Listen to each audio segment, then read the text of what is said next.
Joining us now, Democratic Congresswoman Debbie Dingell of Michigan. Congresswoman, good morning. It's great to have you back on the show. And this is, of course, the first time we've had a chance to chat in the new Biden administration, just 2 days old at this point. I'd like to get your take on how things are unfolding so far, because the reality is we still are grappling with a lot of the divisions that we were facing before.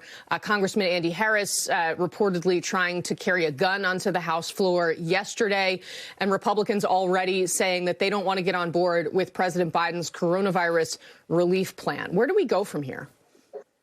So we got to look at the glass as half full or half empty. We had a day yesterday that there weren't a lot of public insults of each other. There were some differences of opinion. You could feel the blood temperature or the blood pressure of Republicans and Democrats lower, even though you were in a Capitol that I still find it very disconcerting, though I want to thank every man and woman who has been there defending us, keeping that Capitol safe for the last few days. But, I mean, there's just National Guard everywhere. And I hope we're treating them right. Their sleeping arrangements desperately need something. But I do think that there is a conviction and a need that we got to work together. And we're going to have to find some ways to compromise. I myself I had concerns about the first vote that I had to make.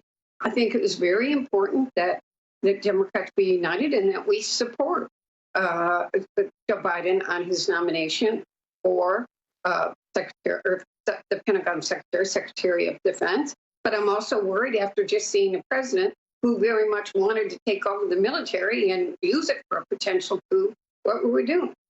Many of us, and I mean many of us, you would have been stunned at the thoughtfulness of Republicans and Democrats who talked about it, talked it through, talked about it with each other. How do we make sure people don't see this is a precedent since it's been done twice in a row? And both Mattis and us are very, very good people. I talk to people that know them. We gave him the first vote. What I saw in the first day alone was the thoughtfulness. What do we do? What's the right thing to do? And as we now start to move into COVID, I'm not going to give names, but as I started to walk over to vote yesterday, one of the Republican women that never wears a mask had a mask and made a point of saying, "Hey, how are you?" So, life doesn't, snap things overnight. But even if we can talk more, exchange ideas, try to figure it out, it's a new day. Here's hoping we can hang on to that spirit here, because certainly the people who are all out there struggling with COVID desperately need this all to work. Let's talk a little bit, though, about the impeachment trial, which is on the horizon here. The House Speaker Nancy Pelosi still hasn't sent that article over to the Senate because they're still negotiating on the timing. Can you take us behind the scenes a little bit here? It sounds like McConnell wants to delay it for a couple of weeks. Do you think that Democrats will be open to doing that?